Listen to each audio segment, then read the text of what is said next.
입니다. 같이 우리 박수 칠까요? 네, 놀랍게 삶의 현장에서 특별히 간증이 놀라운 것은 일터에서 우리가 살아가고 있는 그곳에서 역사하신 그 하나님을 찬양한 것 같습니다. 무엇보다도 신현자매가 놀라운 것은 그 6개월 동안 한 번도 우리가 겉으로 보기에 되게 힘든 시간을 보내고 있구나, 되게 어렵구나 이런 거 못 느꼈잖아요. 그래서 항상 웃고 다니고, 우리 목사님 말씀하시는 화기가 얼굴에 그냥 확 넘치고 항상 성령 충만하고, 그 어려운 중에도 하나님 바라보고 하나님 따랐더니 하나님께서 상상할 수 없는 베드로의 기적, 밤새 물고기를 잡았지만 한 마리도 잡지 못했던 그 낭망의 시간에 말씀에 의지해서 오른편에 깊은 곳에 그물을 던져라 그랬을 때 그물이 찢어지는 그 역사가 있었던 것처럼, 삶의 현장에서 하나님만 온전히 신뢰하고 나갔던 신현자매에게 하나님 너무 기뻐하셔서 이런 놀라운 간증, 그래서 여러분들에게 그 살아계신 그 하나님을 보여주는 간증이어서 너무너무 기쁨이 되고 은혜가 됩니다. 여러분들에게도 이런 계속해서 2호, 3호 연속해서 돌파의 간증이 일어나기를 예수님의 이름으로 축복합니다. 하나님을 가까이 하라, 그리하면 너희를 가까이 하시라 라는 말씀이 야고보서 4장 8절에 나오는데, 정말 신현자매의 삶을 보면 새벽 기도도 나오고 3040도 섬기고 금요철야, 그 다음에 또 이 오르간 반주까지 하고 싶어서 시간을 내가지고 짬짬이 와서 오르간도 배우고 있는 거예요. 그래서 언젠가 예배 시간에 또 저 오르간으로 찬양으로 섬기려고 하는 그런 마음이 너무너무 귀한 거죠.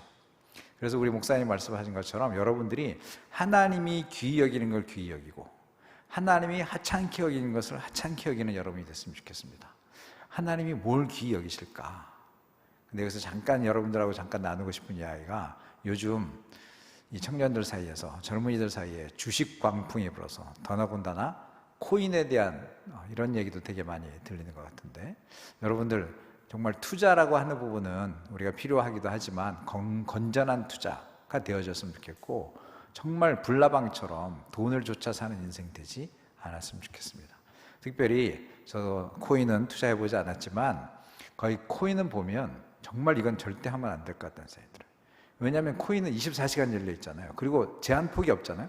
그러니까 잠깐 눈 파는 사이에 엄청난 폭락이 될 수도 있고, 그러다 보니까 큰 돈이 들어가 있으면 이걸 못 넣는 거예요. 핸드폰을, PC를 못 넣는 거예요. 그러면 언제 성경 읽고 언제 기도하냐고요. 하나님이 절대 기뻐하지 않습니다. 그러므로 여러분이 하나님이 기뻐하시는 것, 하나님이 귀히 여기는 것을 귀히 여기고, 하나님이 하찮게 여기는 것, 내가 알아서 다 주시겠다 약속하실 때, 아까 우리가 하나님께 아뢰자 그랬잖아요. 그래서 기도하고 기다리면 하나님의 방법으로, 하나님의 때로 또 이렇게 채워주실 텐데, 우리가 너무 불나방처럼 그것에 마음을 뺏겨가지고, 지금 청년들이 다 그런 것 같아. 뭐 직장생활 해봐야 그 돈 얼마 벌어봐야, 이런 패배의식, 뭐 이런 일확천금을 누리는 한탕주의, 이런 게 너무 많이 있으니까 우리도 휘둘리는 거 아닐까, 이런 생각에 노파심에 여러 번 말씀드렸으니까 다시 한번 여러분의 중심을 잡고 마음을 뺏기지 않도록 하나님이 기뻐하시는 일에 기뻐하고, 하나님이 원하시는 일에 원하고, 하나님이 있으라고 하는 장소에 있고 해야 될 곳에 하고, 그러는 여러분이 됐으면 좋겠습니다. 특별히 코로나가 돌아와서 또 이번에 다 이렇게 다쳤잖아요. 아마 활동이 엄청나게 제한을 받을 텐데, 그러면 내가 뭘 하지? 그래서 손을 놓는 게 아니라, 그동안 못했던 걸 할 수 있겠구나. 나는 여러분들이 못했던 것 중에 하나가 성경 통독을 했으면 참 좋겠다는 생각이 들어요. 모태신앙 중에서도 성경 일독 안 하는 사람 참 많잖아요. 그래서 우리 딸, 둘째 딸 대예배 때는 한번 말씀드렸는데, 자기 고등학교 때 룸메 친구들이 있어요. 근데 걔네가 3명인데 2명이 성경 읽기 시작했대요. 코로나 때 할 일도 없고 시간도 많으니까 우리 한번 해보자. 그 중에 하나는 버클리 음대 미국에 합격했는데도 미국을 못 가고 있는 거지. 그래서 여기서 온라인으로 수업을 받고 있거든요. 그러니까 엄청나게 시간이 많이 남잖아요, 상대적으로. 물론 할 일이 되게 많겠지만. 그래서 그 둘이, 야, 우리 성경 한 번도 안 읽었다는 게 너무 그러지 않냐? 모태신앙인데. 그래서 둘이 읽기 시작했대, 매일 저녁 때. 근데 우리 딸내미는, 둘째 딸은 에휴, 얘네가 얼마나 하겠어 하고 처음에는 그냥 참석 안 하고 있는데, 보니까 몇 개월이 됐는데 계속 하고 있는 거야. 그래서 자기도 나도 한번 해볼까? 그래서 들어갔대. 근데 이제 성경 읽다 보니까 도대체 뭐 11개 상하 갔는데 누가 누구고 무슨 왕이 뭐고 막 헷갈려가지고 막 그런다는 얘기를 해요. 그래서 내가 그럼 내가, 아빠가 어성경 강사니까 어성경 그런 게 도움이 되니까 좀 정리해 줄까? 그랬더니 너무 좋대. 그러더니 캐나다에 있는 큰딸까지도 아빠 나도 하고 싶어. 그래가지고 지금 작은 딸 친구 둘, 큰 딸, 이렇게 4명이 해가지고 화요일 날 저녁 때마다 10시에 줌으로 여성경을 읽어진행을 하고 있습니다. 너무너무 감사한 게 나는 우리 딸들과 이 성경을 같이 나눌 수 있다는 게 너무 감사하죠.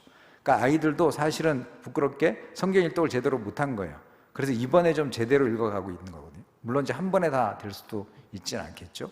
근데 조금씩 여러분이 진짜 이 코로나 때문에 활동도 제한되고 어쩌면 이제 통행 금지도 생길 것 같다는 생각도 들어요. 그러면 시간이 더 많이 남잖아요. 그러면 막 뭘 볼까, 뭐 무슨 영화 볼까 막 이러지 말고, 아, 하나님이 성경 읽으라고 기도하라고 골방에 나를 가둬두시는구나, 그렇게 생각하고 여러분이 하나님의 말씀을 가까이 하는 그런 여러분이 됐으면 좋겠습니다. 자, 우리 누가복음을 정리해 가고 있는데 오늘이 벌써 5번째 시간입니다. 오늘의 상황은 뭐냐면 지난번 시간에 나왔던 것처럼 요셉과 마리아가 베들레헴에 와서 그 나귀 구유라 그랬죠. 말구유가 아니고 나귀 구유에 강보로 쌓여서 지금 누워있던 그때 들판에서 오늘 읽었던 오늘 참 성경 봉독을 해야 되는군요. 네, 순서가 바뀌어가지고 성경 봉독하고 시작하겠습니다. 누가복음 2장 8절부터 20절까지 우리 한번 한 구절씩 돌아가면서 그렇게 읽겠습니다. 그 지역의 목자들이 밤에 밖에서 자기 양떼를 지키더니 주의 사자가 곁에 서고 주의 영광이 그들을 두루 비추매 크게 무서워하는지라. 천사가 이르되 무서워하지 말라. 보라, 내가 온 백성에게 미칠 큰 기쁨의 좋은 소식을 너희에게 전하노라. 오늘 다윗의 동네에 너희를 위하여 구주가 나셨으니 곧 그리스도 주시니라. 너희가 가서 강보에 쌓여 구유에 누워 있는 아기를 보리니 이것이 너희에게 표적이니라 하더니 호련히 수많은 천군이 그 천사들과 함께 하나님을 찬송하여 이르되 지극히 높은 곳에서는 하나님께 영광이요 땅에서는 하나님이 기뻐하신 사람들 중에 평화로다 하니라. 천사들이 떠나 하늘로 올라가니 목자가 서로 말하되 이제 베들레헴으로 가서 주께서 우리에게 알리신 바 이 이루어진 일을 보자 하고 빨리 가서 마리아와 요셉과 구유에 누인 아기를 찾아서 보고 천사가 자기들에게 이 아기에 대하여 말한 것을 전하니 듣는 자가 다 목자들이 그들에게 말한 것들을 놀랍게 여기되 마리아는 이 모든 말을 마음에 새기어 생각하니라. 목자들은 자기들에게 이르던 바와 같이 듣고 본 그 모든 것으로 인하여 하나님께 영광을 돌리고 찬송하며 돌아가니라. 아멘. 네, 성경을 안 읽고 성경을 얘기하려고 했습니다. 오늘 읽었던 이 구절처럼 이미 요셉과 마리아는 지금 베들레헴에 와 있고 거기서 지금 아이를 낳을 수 있는 공간을 못 찾았다 그랬잖아요. 그래서 겨우 얻어서 들어간 공간이 그런 동물들이 있는 그런 공간, 어쩌면 돌로 파놓은 그런 자연 동굴이었을 거다라고 이제 자료가 나와 있는데 그 속에서 한 켠에 겨우 아기를 낳아서 그 아기를 나귀 구유 위에 싸서 놓아져 있는 그런 상황 속에서 하나님은 이 사실을 알려주는 대상으로 누구를 찾으시냐면 목자를 찾으셨다는 거예요. 그래서 그 들판에서 양을 치고 있던 목자들에게 찾아가서 지금 이제 그런 메시아가 태어났다, 너희가 찾아가서 한번 경배해라, 이런 말씀을 들어서 찾아가는 스토리, 그것이 바로 오늘의 스토리입니다. 자, 근데 여기서 오늘을 다 읽지는 않겠지만 2장 전체에 보면 예수님을 태어나심을 만나는 사람들이 목자들만 나오는 게 아니라 2명의 이제 개인이 나옵니다. 2사람이 나오는데 25절에 보면 예루살렘에 시몬이라 하는 사람이 있으니 해서 나이 늙은 할아버지 같은 그분이 등장합니다. 이분은 이스라엘의 위로를 기다리는 자라 성령이 그 위에 계시더라. 그가 주의 그리스도를 보기 전에는 죽지 아니하리라 하는 성령의 지시를 받아서 내가 죽기 전에 그리스도, 바로 메시아가 태어난 걸 보리라고 계속 기다리고 있던 그가 마침 할례를 받기 위해서 성전에 들어갔던 요셉과 마리아, 그리고 그 품 안에 있는 아기를 보고 성령이 저가 그리스도다 라고 알려줬더니 그가 찾아가서 그 주님을 찬양하고 경배하는 이야기가 그 뒤에 쭉 나오고요. 또 한 명의 여자가 36절에 나옵니다. 36절에 보면 또 아셀 지파 부두엘의 딸 안나라 하는 선지자가 있었으니 나이가 매우 많았더라. 그가 결혼 후 7해 동안 남편과 함께 살다가 과부가 되고 84세가 되었더라. 이 사람이 성전을 떠나지 아니하고 주야로 금식하며 기도함으로 섬기더니 마침 이때에 나와서 하나님께 감사하고 예루살렘에 속량을 바라는 모든 사람에게 그에 대하여 말하니라. 즉 안나라고 하는 여자 선지자가 있었는데, 시몬이라고 하는 나이 많은 분이 있었고, 또 하나는 안나라고 하는 나이 많은 84세, 또 어떤 사람은 여기서 말하기를 84년 동안 가부로 있었다, 이런 또 해석도 있더라고요. 그렇게 따져보면 뭐 90세, 100세 가까이 되는 아주 노인이시죠.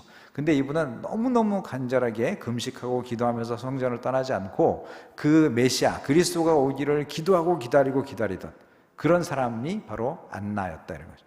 그럼 이 누가복음에 보면 세 부류가 나오는 거잖아요. 목자들이라 그랬으니까 목자 한 사람은 아닌 것 같고요. 최소한 2명 이상. 그리고 시몬, 그 다음에 안나. 이 세 사람, 세 부류, 그러니까 세 사람 이상이죠. 최소로 보면 4사람 이상. 이 사람들이 다 예수님을 만난 사람들인데, 우리가 2사람을 보면 시몬과 안나는 바로 예수님을 기다렸다, 메시아를 기다렸다 볼 수 있죠. 그죠? 성령께서 말씀하심을 따라서 네가 죽기 전에 바로 메시아를 볼 것이다. 그랬고, 또 안나도 선지자였기 때문에 기도하면서 하나님께서 내가 죽기 전에 그런 메시아를 만날 수 있을 것 같다라는 생각을 하고 늘 기도하면서, 하나님, 이스라엘의 구원이 언제 일어나나요? 언제 메시아가 오시나요? 언제 우리는 하나님 자유를 누리게 되나요? 이런 이야기들을 하게 되는 거죠.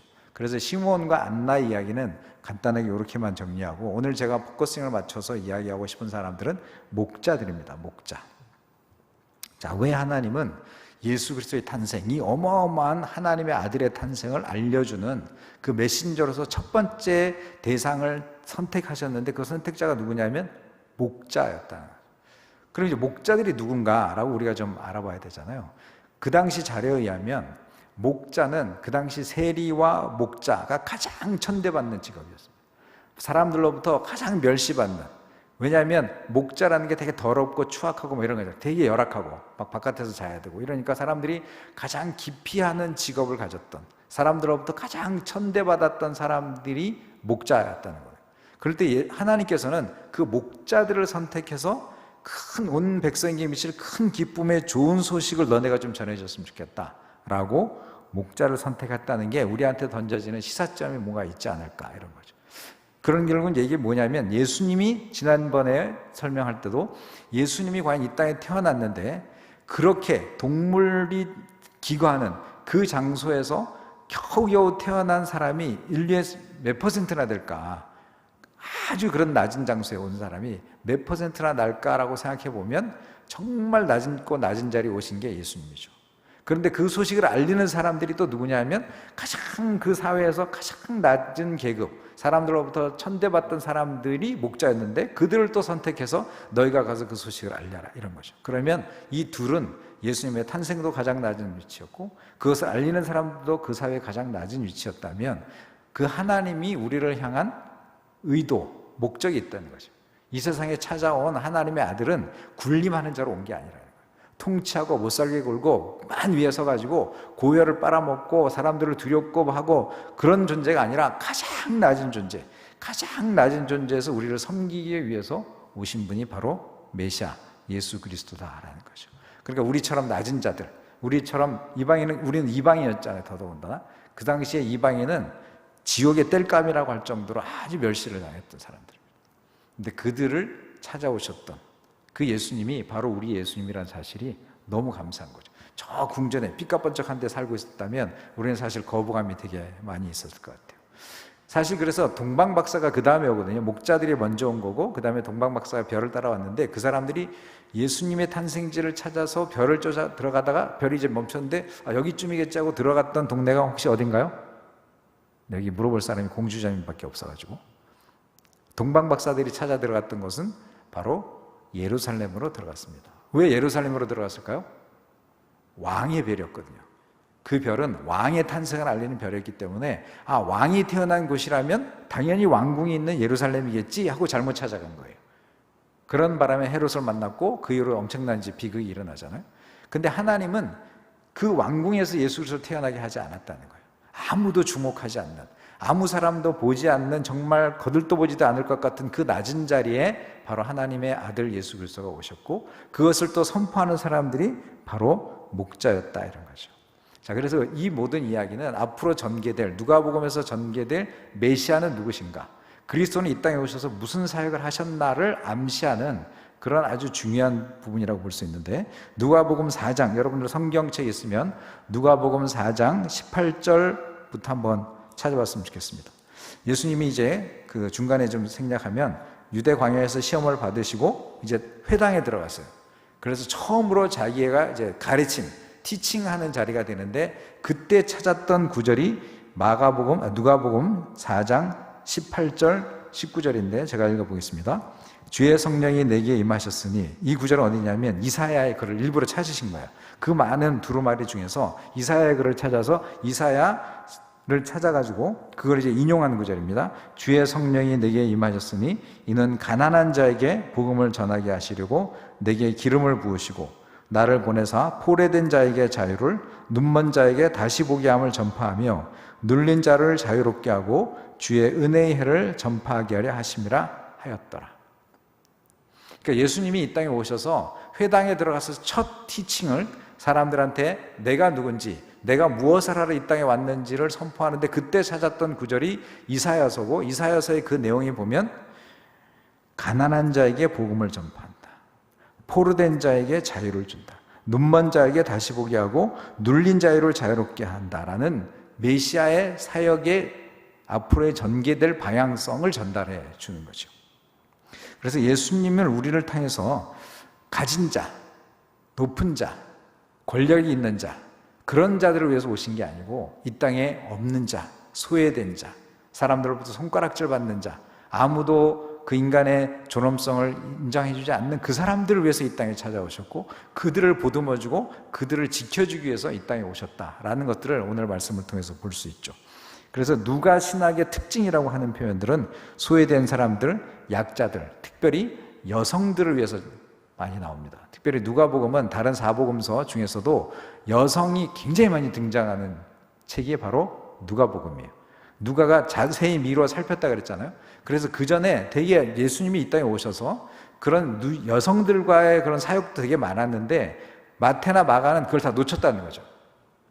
근데 누가는 그걸 다 자세히 미루어 살펴보니, 예수님이 이 땅에 오셔서 세리들, 당연히 세리들 어려운 사람도 고쳤지만 여성들, 그 당시에 정말 인간 취급받지 못했던 그 여성들조차도 가슴에 품고 그들을 지키려고 노력했구나라는 걸 알 수 있죠. 그래서 누가복음의 주제가 누가복음 19장 10절에 나옵니다. 우리 같이 한번 읽어볼까요? 인자가 온 것은 잃어버린 자를 찾아 구원하려 함이니라. 자, 이게 삭개오에게 나오는 얘기거든요. 그래서 예수님이 이 땅에 오신 목적이 뭐냐면 잃어버린 자들이라는 거예요. 아무도 주목하지 않는. 그래서 누가복음 15장에 보면 잃어버린 것을 찾는 비유가 세 가지 나오거든요. 맨 처음에 잃어버린 양 비유, 드라크마, 동전, 그 다음에 탕자 비유, 이 세 가지가 누가복음 15장에 나오는데 다 잃어버린 존재들이죠. 그래서 하나님의 품을 떠나서 잃어버린 존재, 근데 잃어버렸는데 아무도 관심이 없었던 것 같은 소외된 사람들, 그 소외된 사람들을 찾아서 이 땅에 와서 그들을 찾아내서 그들을 하나님의 자녀로, 하나님과의 관계로 회복하기 위해서 오신 것이 바로 예수 그리스도의 사역이다, 이런 거죠. 자, 그런데 다른 이방의 신들하고 한번 비교해 볼까요? 혹시 파워포인트 준비되어 있으면 한번 이게 어느 나라 국기인지 한번 좀 보여주셔도 좋을 것 같습니다. 네, 고맙습니다. 어느 나라 국기인지 혹시 아시겠습니까? 네, 이게 사우디아라비아 국기입니다. 저기 안에 있는 글씨를 한번 읽어볼까요? 실제로 그 인질극을 벌였습니다. 무슬림, 이슬람들이. 그래서 저 이슬람을 믿는 사람들은 살려주겠다. 그리고 저 문구를 읽을 수 있는 사람을 살려주는 거예요. 근데 나와가지고 나 무슬림이라고 딱 했다가 나와서 너 읽어봐. 그러다 못 읽어가지고 그 자리에서 밑에 있는 칼 있잖아요, 칼. 바로 죽었습니다. 그러니까 무슬림이란 뜻이 뭐냐면 복종하는 자라는 뜻이에요. 그러니까 너네는 무조건 나한테 복종해. 무슨 아무 의지도 없고 아무것도 상관없어. 이 말, 저 말이 뭐냐면 알라 위에 다른 신은 없으며 무함마드는 알라의 사도이다. 이런 의미가 저 안에 있어요. 저게 신앙 고백이거든요. 그러니까 무슬림의 신앙 고백을 하는 사람은 내가 살려주지만 안 하는 자는 그 밑에 칼로 죽여버리겠다. 이런 개념이 들어있는 게 바로 이슬람이에요. 그러니까 이슬람은 무조건 복종이에요. 하루에 5번씩 기도해. 그러면 기도 안 하면 큰일 나는 거예요. 그러니까 우리가 하나님을 사랑해서 그 사랑에 감격해서 그분을 섬기는 게 아니라 무슬림이나 다른 종교는 두려움과 공포의 대상인 거예요. 높은 자리에 군림하면서 무릎 꿇어, 경배해, 안 해? 죽을래? 이런 이미지가 바로 다른 종교라고 칠 때 정말 전 세계 어느 종교도, 전 민족마다 종교가 있잖아요. 근데 어느 종교, 저는 종교라는 단어를 쓰기 정말 싫어하는데, 왜냐하면 기독교를 원 오브 댐으로 생각하는 게 종교잖아요. 근데 이제 그냥 커뮤니케이션을 편하기 위해서 종교라고 씁시다. 그러면 어떤 종교 안에서도 그 신이 사람과 똑같이 되어서 그들을 섬기고 그들을 살려내기 위해서 왔다, 이렇게 되어져 있는 데가 없는 거예요. 그것도 더더군다나 권력자, 가진 자, 통치자들을 위해서가 아니라 없는 자, 눌린 자, 소외된 자를 위해서 그렇게 살아왔다, 그렇게 하기 위해서 왔다라고 하는 이야기는 전 세계 어디에서도 없는 가장 아름다운 우리를 찾아오신 스토리가 바로 목자의 스토리를 통해서도 우리가 확인할 수 있다는 거죠. 근데 제가 이 설교를 준비하면서 그전에도 조금 성서학당, 송태건 목사님의 성서학당을 들으면서도 되게 놀랐는데, 과연 이 목자들은 그러면, 내가 만약에 목동이라고 쳐봐요. 그런데 어느 날 갑자기 천사가 와가지고 야, 메시아가 나오는데 너 가서 이렇게 해봐. 그러면 뭐야? 갑자기 내가 나오는데 왜 이래? 이럴 수 있을 것 같다는 생각이 들잖아요.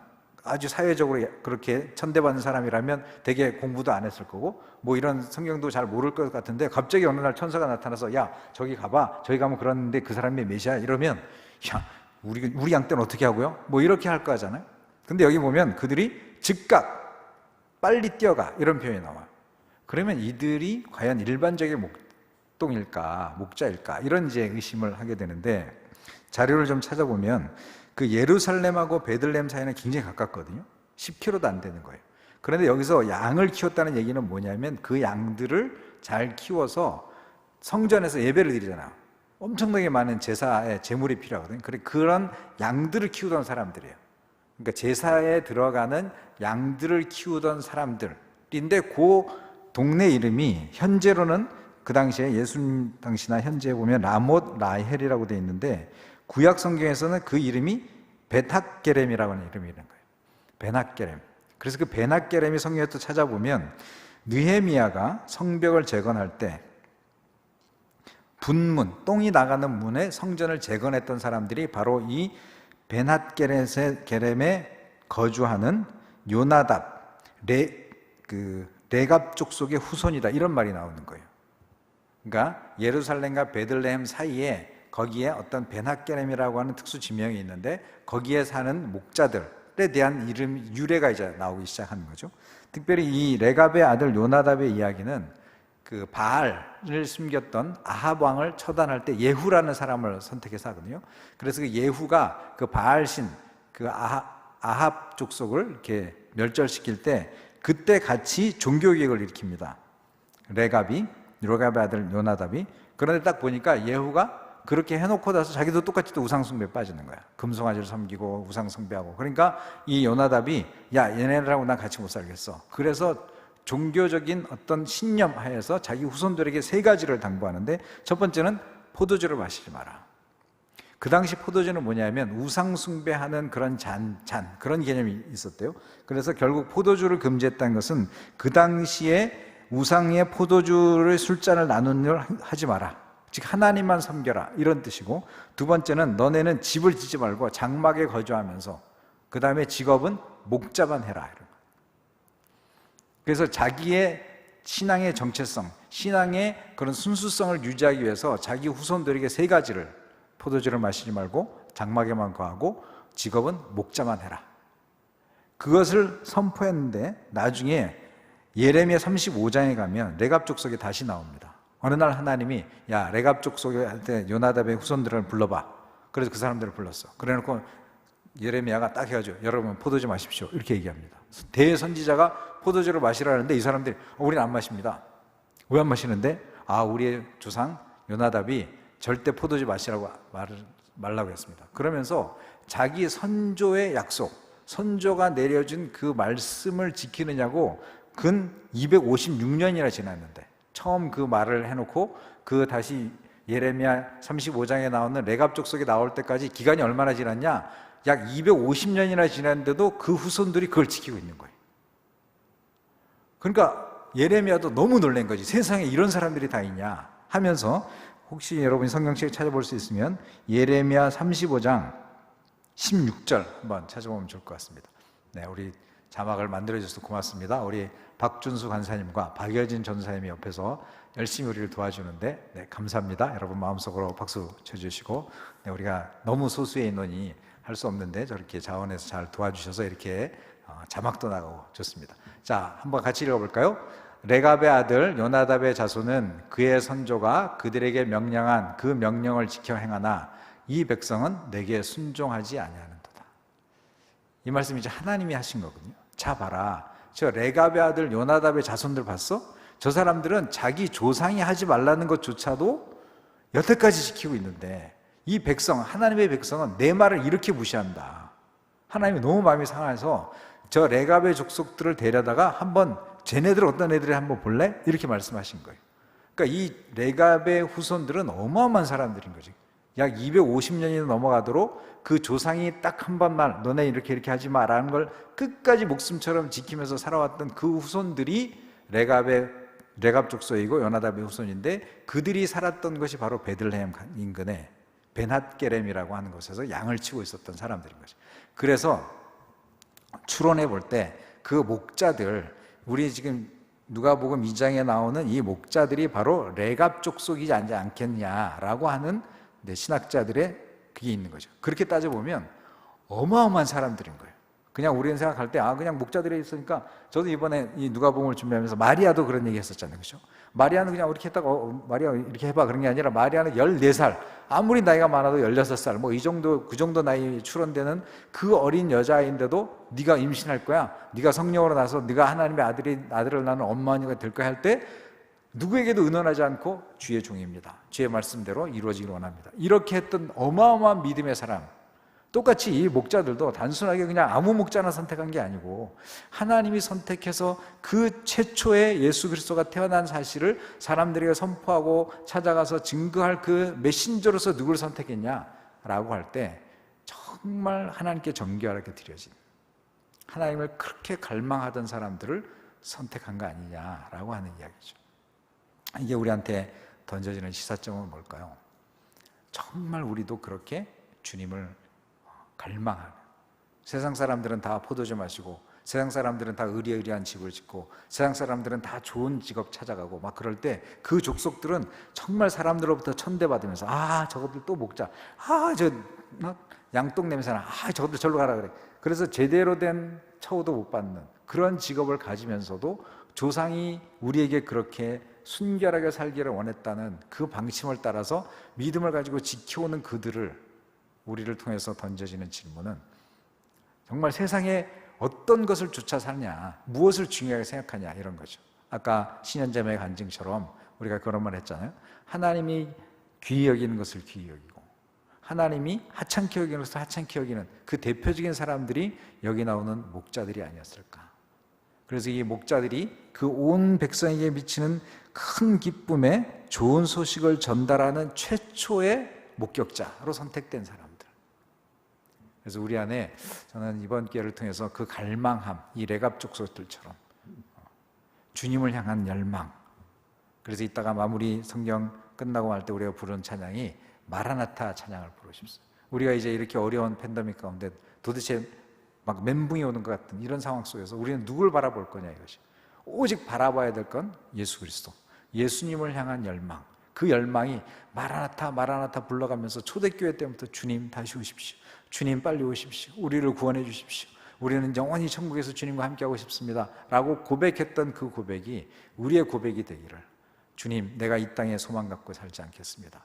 내가 세상 사람들이 살아가는 그것을 따라서 똑같이 불나방처럼 살지 않고 중심을 지켜서 레갑 족속처럼 하나님 앞에 순전하게, 또 여기 나왔던 시므온처럼 안나처럼 그렇게 주님을 바라보면서 내가 죽기 전까지 오로지 주님만 바라보고 살겠습니다 라고 예수님을 기다렸던 세 사람, 세 부류의 사람들처럼 그렇게 살았으면 좋겠다, 그런 거죠.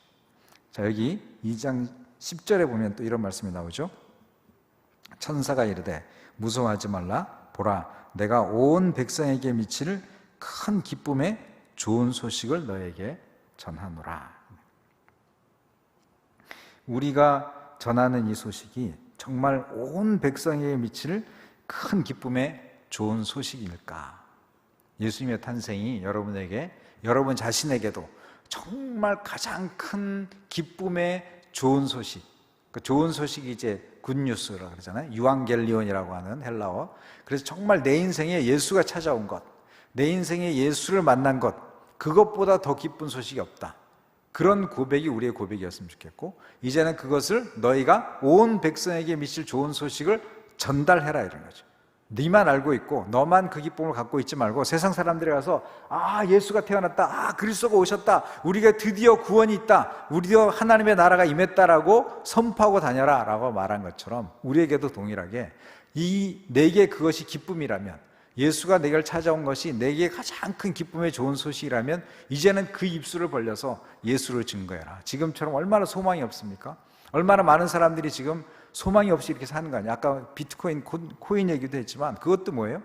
그냥 다른 소망이 없기 때문에 그냥 돈이나 많이 벌었으면 좋겠다. 뭐 무슨 절차고 뭐가 필요 없고 직업도 필요 없고 그냥 일확천금 한 방이면 되겠어. 이런 세상에 사람들이 막 휘둘리고 있는 이 세상 속에서 예수님이 진짜 구원자고 예수님이 진짜 우리의 인생의 주인이 될 수 있다. 이 이야기를 우리의 입술을 벌려서 그렇게 고백하는 우리가 됐으면 좋겠습니다.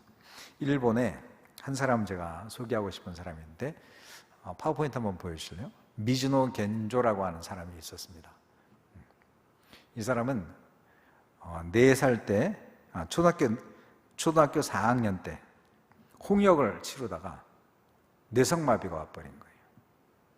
그래서 요 위에 유일하게 움직일 수 있는 것이 요 눈밖에 없어요. 눈 깜빡깜빡 하는 거.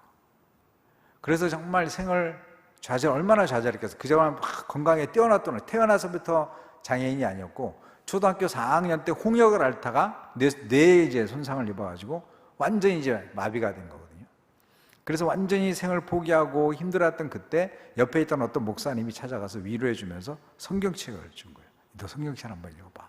그래서 엄마가 그 성경책을 계속 읽어주는 거죠. 이렇게 읽어주는데 보니까 이 아이가 뭔가가 변화가 일어나는 것 같다, 느낌이 이렇게 든 거야. 자기 의사 표현을 못하니까. 그래서 그때부터 엄마가 의사 표현하는 방법을 이제 가타카나 뭐 히라카나 뭐 이렇게 있잖아요. 일본말 쫙 써가지고 긴 장대로 해가지고 하나씩 짚어가면 네가 말하고 싶은 게 가면 눈을 깜빡깜빡거려. 그럼 내가 이렇게 받아 쓰는 거야. 그게 어마어마한 시간이 걸릴 거 아니에요. 그러면서 의사소통을 했는데 자기 안에 예수가 들어왔다. 내 안에 믿음이 생기면서 내 안에 기쁨이 있다고 표현하는 거죠. 그러면서 그 미즈노 겐조가 그때부터 시를 쓰기 시작합니다. 시를 18살 때부터 시인이 돼가지고 어마어마한 시를 많이 써냈는데, 나중에 이 분의 소식이 텔레비 NHK에도 나가고 그러면서 전국에서 이 사람을 만나러 오는 거예요.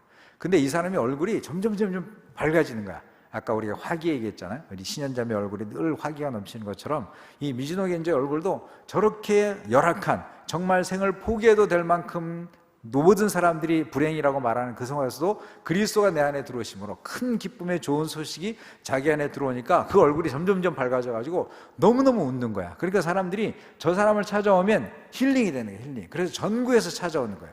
그래서 그 밑에 아주 작은 글씨로 되어 있지만 여러분이 안 보이겠지만 뭐라고 되어 있냐면, 일본 내에서 가장 많은 사람에게 복음을 전한 사람이에요.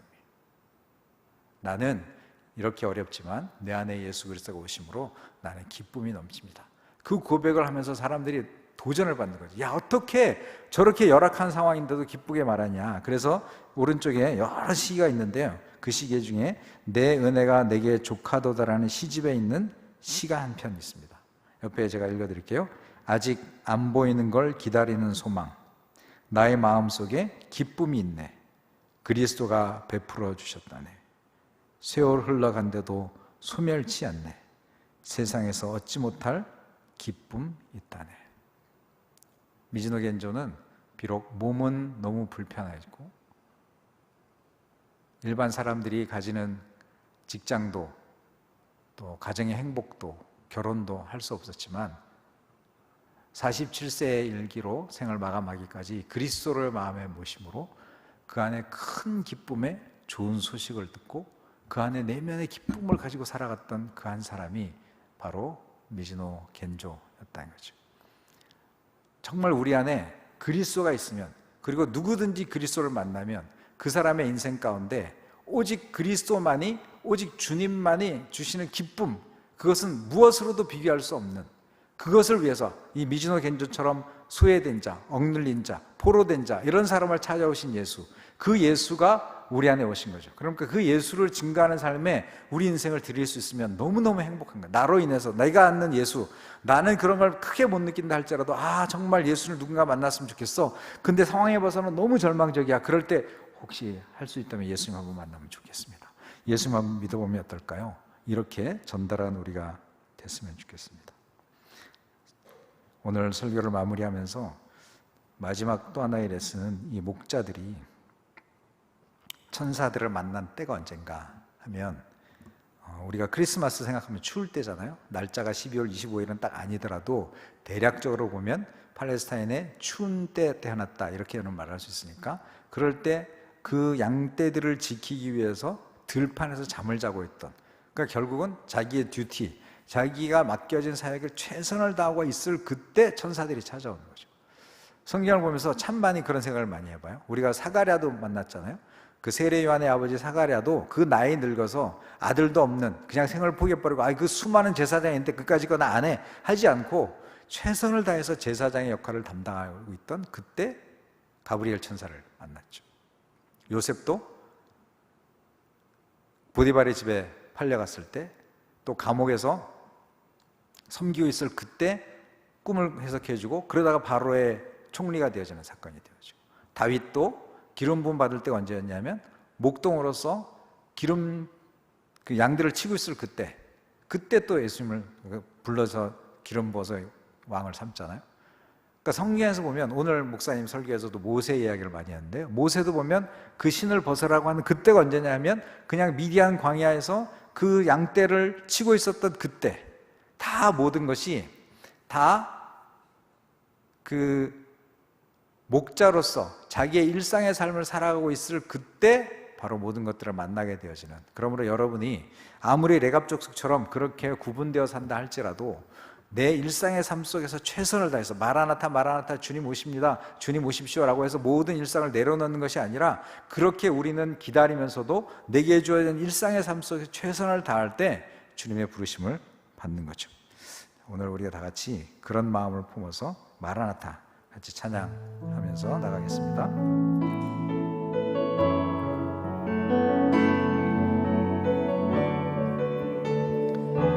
마라나타 주 예수여 어서 오시옵소서. 마라나타 주 예수여 어서 오시옵소서.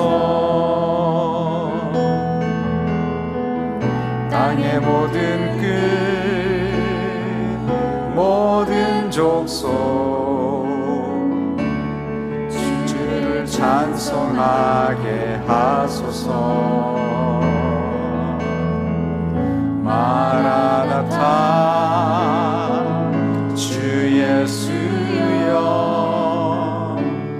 어서 오시옵소서.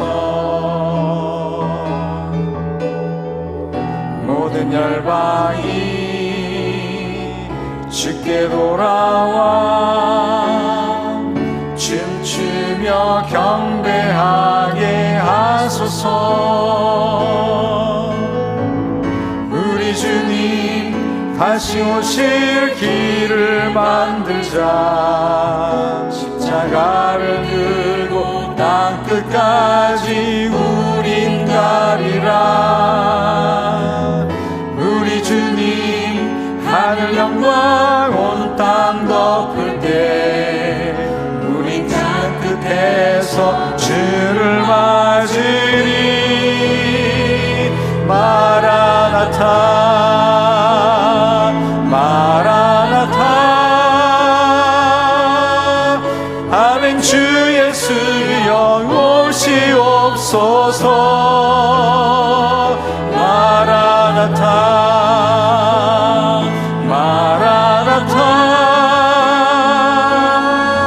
아멘. 주 예수여 오시옵소서. 모든 우리 주님 다시 오실 길을 만들자. 우리 주님 다시 오실 길을 만들자. 십자가를 들고 땅 끝까지 우린 가리라. 우리 주님 하늘 영광 온 땅 덮을 때 우리 땅 끝에서 주를 맞으리. 마라나타 마라나타. 아멘. 주 예수여 오시옵소서. 마라나타 마라나타. 아멘. 주 예수여 오시옵소서. 마라나타 마라나타 마라나타 마라나타. 아멘. 주 예수여 오시옵소서. 마라나타 마라나타. 아멘. 주 예수여 오시옵소서. 이 시간 우리 같이 함께 기도했으면 좋겠는데요, 레갑 자손의 후손이었던 그 목자들처럼 그 오랜 시간 동안 오직 그리스도 안에서 성결된 삶을 살며 주님이 오시기를 기다렸던 그 목자들처럼, 시므온처럼, 안나처럼 우리도 그렇게 주님을 갈망하며 주님을 기다리는 인생 되게 도와주시옵소서. 우리 안에 하나님 간절함을 주시고 주님을 더 사랑하는 마음을 주시고 시간이 흐를수록 주를 더 사랑할 수 있도록 주께서 도와주시고 우리의 일상의 삶 속에서, 일상 속에서 주님을 섬기며 특별히 온 백성에게 미칠 큰 기쁨의 좋은 소식을 사람들에게 선포하며 입술을 증거하는 우리가 되게 되도록 우리 다 같이 주여 한번 부르고 같이 기도하겠습니다. 주여! 할렐루야. 아버지 하나님, 오늘의 이 온라인 예배 가운데서도 하나님 함께 하시고 도우실 그 주님을 기대합니다. 아버지, 특별히 주님 그 들판에서 사람들로부터 인정받지 못하면서 아버지 하나님 그 양의 제수용 양들을 길러가며 아버지 하나님 이 어린 양 예수, 아버지 우리를 위해서 대속제물로 오실 그 예수를 준비하며 아버지 하나님 다윗의 자손으로 오실 예수, 다윗처럼 그렇게 목자의 삶을 살아내며 아버지 하나님 그렇게 온전하게 주님을 섬기고 살았던 레갑의 후손들, 요나답의 후손들처럼 하나님 아버지 오늘도 들판에서, 오늘도 추운 겨울 속에서 아무도 인정하지 않는 그 삶을 살지만 우리의 마음속은 주님을 찬양하며 주님을 기대하며 주님을 바라는 자로 살게 도와주옵소서. 우리 안에 주님을 향한 열망, 주님 안에 갈망이 더 커지기를 원하며 주님을 바라게 되기를 원합니다. 아버지 하나님 온 백성에게 미칠 큰 기쁨의 좋은 소식을, 복음을 가진 자로, 내가 복음을 들은 자로 이제는 그 복음을 전하는 자로 살 수 있도록 도와주시옵소서. 아버지 하나님 참으로 나아가서 아버지 복음을 전파하는 목자들을 선택할 것처럼 그 목자들이 나가서 우리가 강보에 쓰인 예수, 강보에 쓰인 아우를 만났다고, 그가 그리스도라고, 아버지 시몬이 예수를 만나고 안나가 예수를 만나고 드디어 그리스도가 오셨다고, 그리스도가 우리를 찾아오셨다고, 메시아가 오셨다고 선포했던 것처럼 우리가 예수를 만남으로 말미암아 다른 모든 사람들이 예수를 증거하고 자라나는 하나님의 사람들 될 수 있도록 도와주셔서 아버지는 온 세계가 아버지는 팬데믹 가운데 힘든 가운데 있지만 오직 기쁨을 주시는 예수, 미지도 겐조처럼 예수를 만남으로 그 마음속에 기쁨이 넘쳤던 것처럼 아버지 우리가 예수를 증거하고 예수를 자랑하기에 부끄럽지 않게 도와주시고 주님을 증거하는 자로 살게 도와주셔서 우리를 통하여 하나님의 나라가 선포되어지고 우리를 통하여 수많은 영혼이 주께로 돌아오며 아버지 많은 사람이 예수를 만나는 역사가 있도록 저희를 사용하여 주시고 축복하여 주시옵소서. 다시 만나는 그날까지 각자의 삶을 지켜주시고 도와주실 주님께 감사를 드리며 예수님 이름으로 기도합니다. 아멘. 주님 감사합니다. 할렐루야. 하나님, 우리의 삶의 현장을 목자들처럼 또 시몬처럼 안나처럼 주님을 갈망하며 지켜내는 저희가 될 수 있도록 주님께서 도와주시고 온 백성이 미치는 큰 기쁨의 좋은 소식을 받은 자로서 아버지 그 확신이 있는 자라면 이제는 우리의 입술을 벌려 그 기쁨의 소식들을 당당하게 증거하는 신년자매가 아버지 하나님 참으로 지금 쿠팡에서 1등한 것을 알려줬을 때도 하나님이 하셨다라고 말씀할 수 있었던 것처럼 내 입술로 자연스럽게 주님의 영광을 선포하며 주님의 이름을 증거하는 우리 청년들 될 수 있도록 축복하시고 도와주시옵소서. 감사를 드리며 예수님 이름으로 기도합니다.